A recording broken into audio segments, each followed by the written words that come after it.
This is a simplified map of the local ocean topography. The deep blue represents a fault line, the planetary scar where two tectonic plates meet. As with Earth, this land is a moving crust atop a globe of molten metal. The planet-shaping force of subduction pushed ground up above the sea, creating what is now named the Chartreuse Archipelago. The island chain runs for about 870 kilometers, drawing a ragged line away from the continent.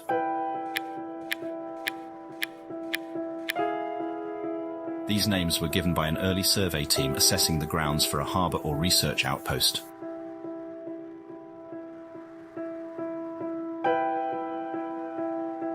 The body of water created between the Scrimshaw Islands is known as the Thalo Bay. The large inlet is exactly what a brillo whale breeding ground requires. Regarding brillo carving, the most important feature of the bay is the chemical composition and concentration of fungal spores. For now, we will limit our discussion to the choreography of the breeding ground. 3 separate herds converged this year to give birth simultaneously. The dots estimate their prior positions. Not all brillos make this trek every year, but many more whales assist besides parents. Pregnant whales move into the centre, where they maintain as much distance from one another as possible. Perhaps due to the unpredictable anatomy of their fellow brillos, or a vulnerability in the skin of the newborns, calves are kept segregated from all others for the first months of their life. The remaining herd forms a blockade at the mouth of the bay, while the pregnant whales deliver. As weeks pass, hunger and distraction start to erode focus on this task. The amount of time that the herd can wait is finite. When the time comes, all leave together at once, moving with the safety of numbers. Their destination will be one of several coral reefs. Those unable to move on time must be abandoned. The healthy cannot hazard everyone's odds of survival for the sake of a few infirm. Our mother, wounded as she is one of several this year who befell this fate. Outside of that season, the whales live elsewhere. Usually they are found at coral reefs and areas more productive with food. Brillos require a very high-calorie diet.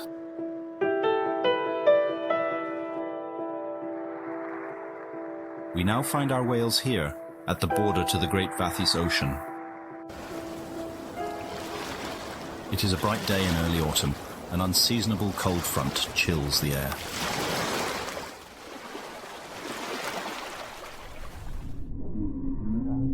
Below the surface, we find our mother, bracing for the journey. Judging by her mobility, her health has much improved. The delay is likely not related to her recovering wounds. The distance between the Thalo Bay and the southern reef is inhabited by many large predators. Many brillo calves are taken in these waters. Her loud songs are searching for another brillo's response. She has been making these calls since before dawn. She does not want to make this journey alone.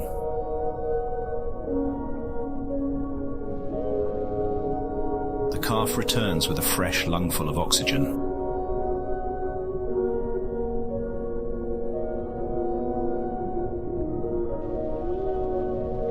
And quickly retreats back to the bramble under his mother. For once, he does not need to be told to stay close.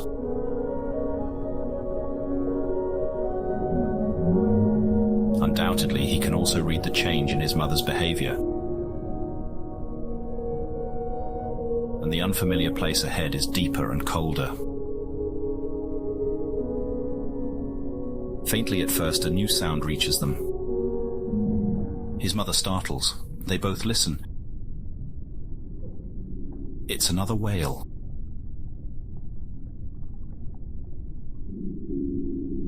A brillo whale, and it is getting nearer. Our mother booms a reply back.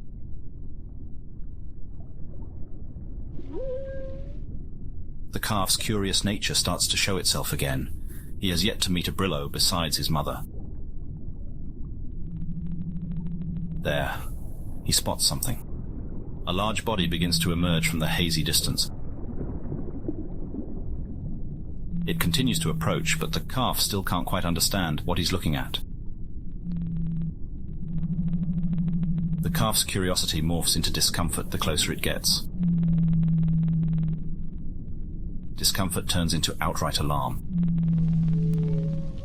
He pleads to his mother in distress. She rebukes him in reply as if to say, "Don't be rude to the new neighbors."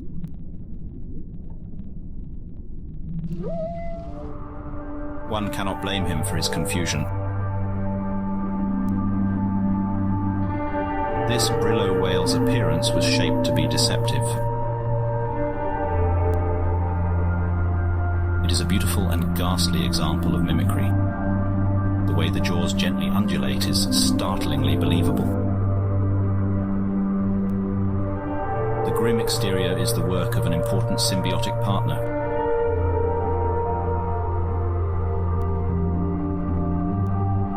The weaver lobe. These prodigious builders turn their colonies into terrifying scarecrows by spinning and sculpting osoma. Osoma is a long-chain polymer found in great abundance here. It is totally novel to our researchers. When soft, it is similar in texture to a neoprene diving suit. Through a curing process, it can be hardened to various levels. In its stiffest state, it resembles the chitin shell of a beetle. A second documentary team is currently compiling all of the latest discoveries.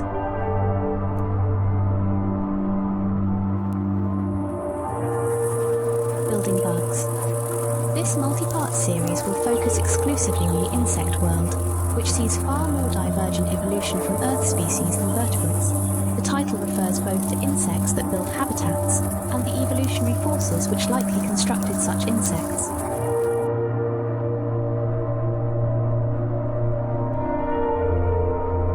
Until then, we hope our simple introduction to this material suffices. Water is channeled through the layered construction, swelling and emptying various pockets, creating animal-like locomotion. Our resident weaverlobe expert insists that the beastly facade before us here should have taken many decades to complete. It also seems unlikely that it was built from scratch on the whale's back. Perhaps if weaverlobes are able to relocate such structures, an established colony was simply carried on to the Brillo's back. Such a fearsome appearance does much to ward off predators. The reversed head may also help to confuse prey. We do not know why she was left behind, but this Brillo is a valuable addition to the ocean crossing. She too is a mother, looking to deliver her child to safety. It seems that all Brillo calves are quite shy around new acquaintances. Our calf growls to himself.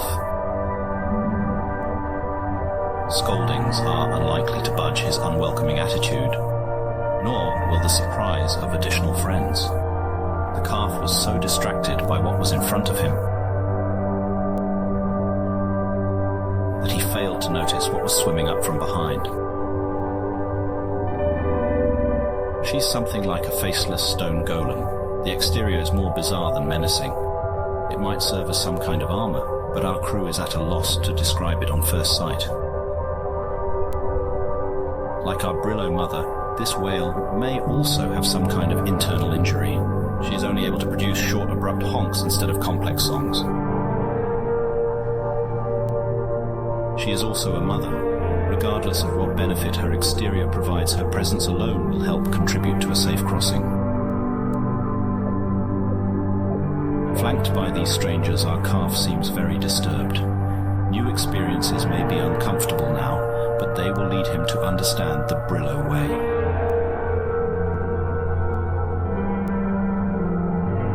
His mother jolts him forward with a shove of her branches.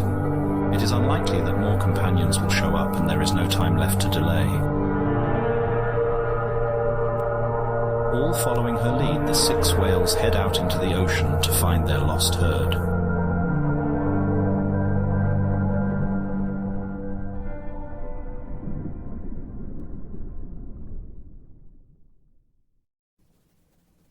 pod is now 57 kilometers from the Great Southern Reef.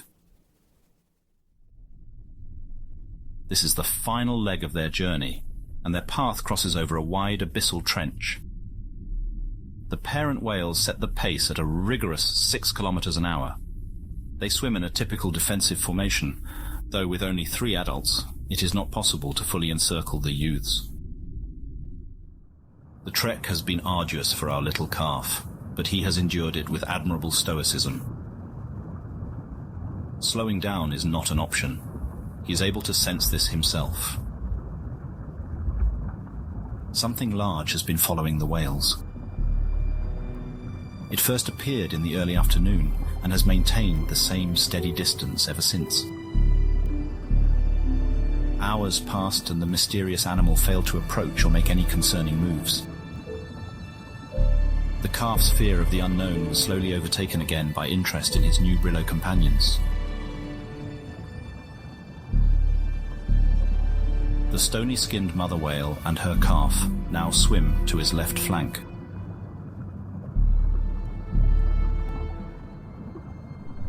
This calf was whining earlier, but seems to have calmed.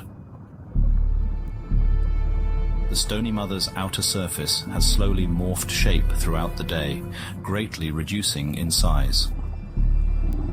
It is as if the exterior nodules are deflating. What mechanism triggers this change or how they shrink, we do not know. Overall, she is slightly more streamlined in form than earlier. Perhaps she can intentionally contract her shell for extra mobility.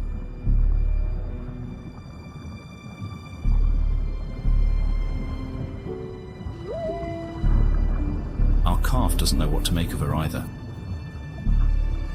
Below him swim the mimic mother whale and her calf, along with one of our semi-autonomous light drones. Since the autonomous side of this semi-autonomous drone has chosen to enter frame and spoil the shot, this seems an appropriate moment to talk about some of the machines used in South Scrimshaw's production. Almost all of our remote-operated vehicles, ROVs, are surplus from the pacification war. When the self-appointed International Coalition declared Earth's intention to globally adopt the doctrine of resistance, they provoked the construction of a war drone fleet. An army of multi-purpose and single-purpose robots was fabricated in less than 5 days due to the brevity of the conflict, limited mostly between Earth factions, and the eventual unconditional capitulation offered. Almost none of these war machines saw deployment. Today, all can agree that avoiding a protracted land invasion or an apocalyptic scenario such as kinetic bombardment was a necessity. Today, these robots represent progress and optimism instead of death and coercion. Their strike platforms decommissioned and AI reprogrammed, they are now tools of education and discovery. This declassified schematic illustrates just one of the wonderful drones at our disposal.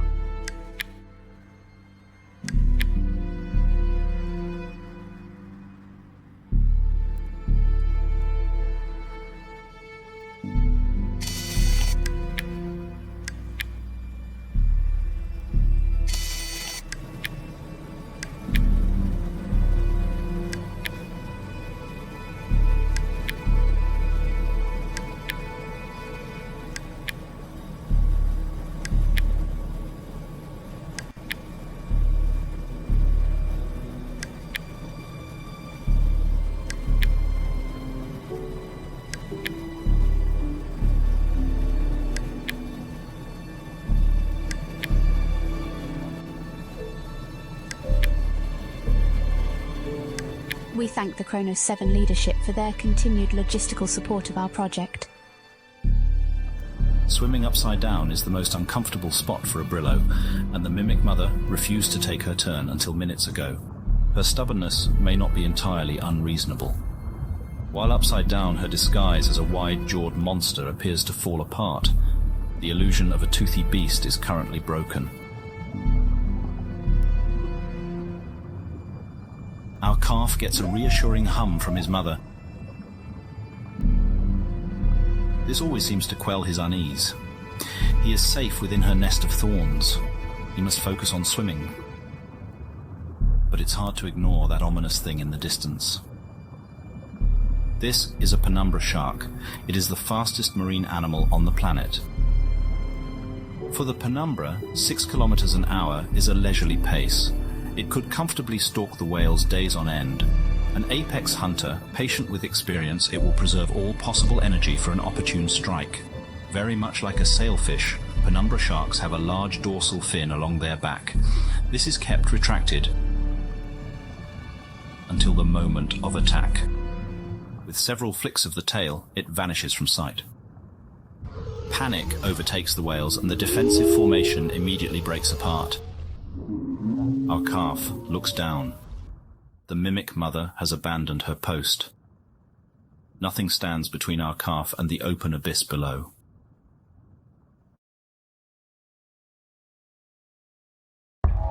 The fight or flight reaction is as intense as it is instantaneous. A full threat alarm floods from the hypothalamus, shooting through every nerve and chemical pathway. Adrenaline pumps into the blood. The perception of time dilates. Details of the world suddenly stand out with vivid intensity. Even in this low light, 2 rows of white teeth are searingly clear. The calf finds his own fins now move in slow motion too. Seawater suddenly feels solid, suspending him in place. Trapped in harm's way, he can only watch the events unfold, until a tremble runs through the thorns surrounding him. The mother's branches are held under tension and can be released with the force of a catapult. She flexes. Cords snap. And in an instant, the calf is swaddled in protective barbs and makeshift spears. The shark senses the change and shifts the attack direction to the stone mother's calf, who is exposed and helpless. Our calf momentarily loses consciousness, but the barbed vines around him act as a net. His mother whisks him away with her. As our calf comes to again, he finds an awful scent filling the water. He looks back to see what happened to his travel companion. The sight horrifies. It is the reality of predation from the perspective of the prey. Because of his mother, our calf is the survivor, and not the cautionary example for others to learn from.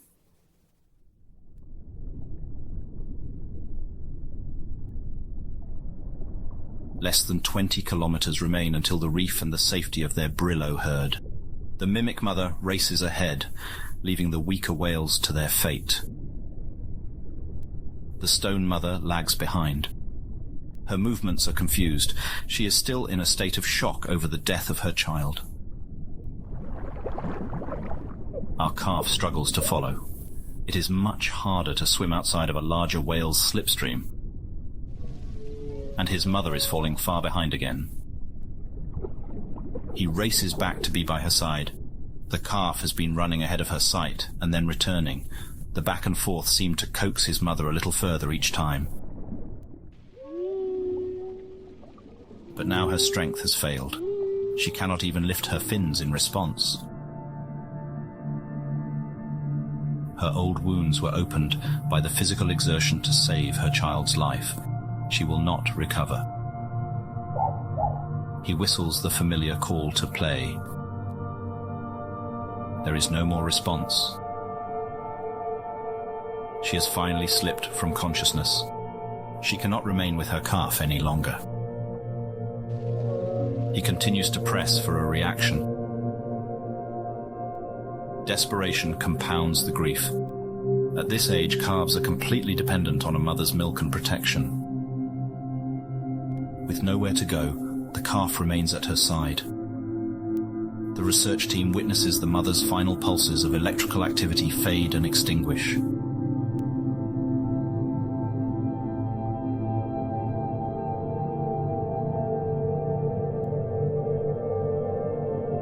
There is a long pause. 2 researchers start a heated discussion on the ethics of intervention. But before any consensus is reached, the argument is interrupted by a low rumble over the hydrophone. The stone mother never left the area. She watches our calf from a distance.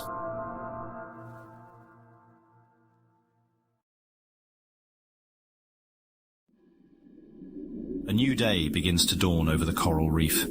Brillo whales start to stir from slumber.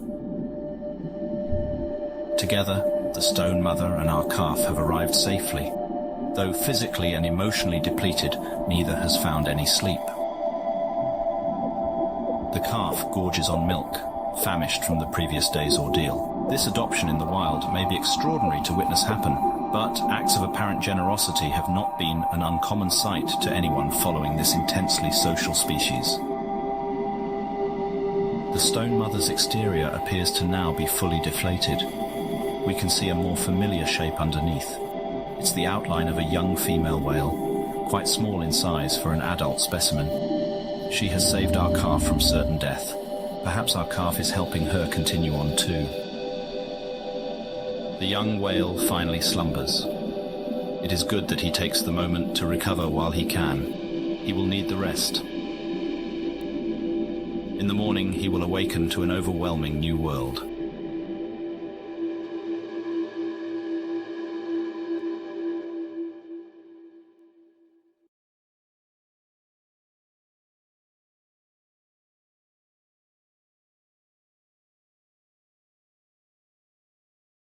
The miracle of Brillos is not that other creatures can live inside the whales. This sort of arrangement is not uncommon. You, the viewing audience, have countless residents inside your own body. An adult human is composed of approximately 30 trillion cells. An estimated additional 39 trillion microbial cells, bacteria, viruses and fungi live on and in the average person's body. Medical science has long understood the importance of the microorganisms within us and the role they play in good health. Interplanetary travel has elevated this research to the forefront of medicine. Alien atmospheres are a soup of microorganisms that Earth-raised animals have never encountered before. To the globe-hopping human, the radical change of biome is first felt in the gut, known as planetary dysbiosis, arrival sickness, or simply the drags. All off-world-born humans experience an immobilizing nausea soon after entering the new atmosphere. Even with the year-long acclimation program one undergoes in low orbit, the drags cannot be eliminated. Arrival procedure for all travellers includes a period of convalescence at Mercy Star Hospital. Dysbiosis symptoms last anywhere from 14 days to 6 weeks. The worst documented cases persisted for over a year and required intensive care. Pictured, limnologist and ranger first class Maria Ukichiro. Her 25-day recovery is documented as routine. In a message to Kronos Earth Branch cadets, RFC Ukichiro warns, "The initial headaches are too intense to get up and go to the bathroom. In the beginning, you'll mostly suffer on a bedpan. When food isn't coming up or out, you're forcing down a prescribed diet heavy in probiotics. I do mean forcing. The doctors require you to eat certain amounts every day, no matter how nauseated it makes you. Don't think that the kind nurses will let you skip meals either. Your spoon or their tube. Only thing you get to decide. The cuisine here is dominated by fermented and preserved foods. You can blame the past shortage of home refrigeration, state of the grid, whatever. Point is, when you inevitably smell yogurt or sauerkraut later, you'll feel violently ill and want to die. Every off-worlder goes through that. You'll get over it. See you soon, rookies!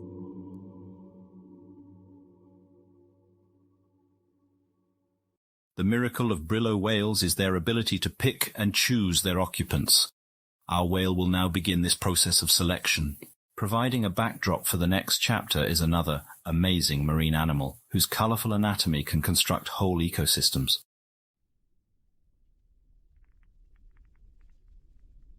Our Earth audience will find it a familiar species. It is the reef-building coral.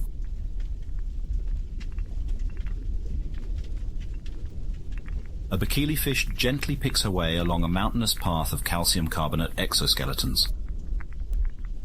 It's her daily prowl for food, and something tasty has her attention.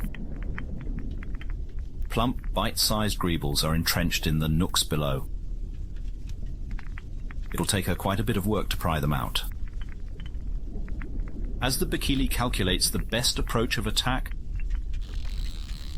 Her preparations are interrupted. She joins the other fish fleeing for their lives. A higher caste of the food chain steals the scene. It's a spotted barnacle claw.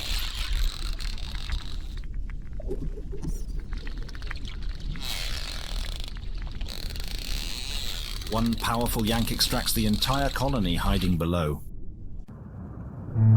The host Brillo whale groans with dissatisfaction. This isn't a meal fit for a leviathan. They will continue browsing for something more substantial. Our whale watches the drama unfold from a safe distance, somewhat perplexed. In the 6 years since we last rejoined him, the Great Reef has not run short of new surprises. From near and far, one can hear the calls of unknown Brillos bounding off these cavernous walls. At least he still has someone familiar to rely on. His adoptive mother is usually out of sight, but never too far away. She has changed quite a great deal since we last saw her. Perhaps in response to the Penumbra shark attack, she has undergone a zealous application of eye spots to her figure. While not as outwardly apparent, our young whale's body has undergone an even more radical change. His skin layers and immune system have fully developed and are ready to host other species. This dermatological puberty is the crossroad. He must decide what sort of Brillo he will become. How does a young whale make such a crucial decision? The choices are overwhelming, the combinations are infinite, and mistakes are fatal. One way to ensure future success is to replicate past success. Brillo youths find a welcoming adult and attempt to fashion themselves in their likeness. The older whale assists with offerings of seeds, eggs, larvae, and other materials needed to begin the garden. The younger whale remains close for the years after, learning new behavior from the adult.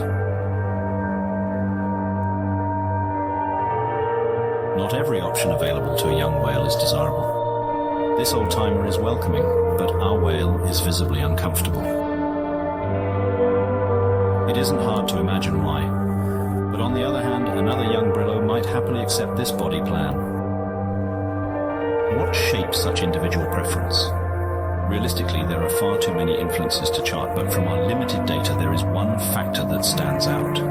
We estimate that half of Brillos choose to replicate their own mothers.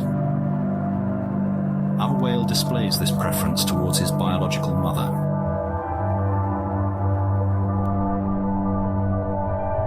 These ribbon plants are the same variety she once wore. Our calf returns here every day, but it is no use. This Brillo whale is deceased.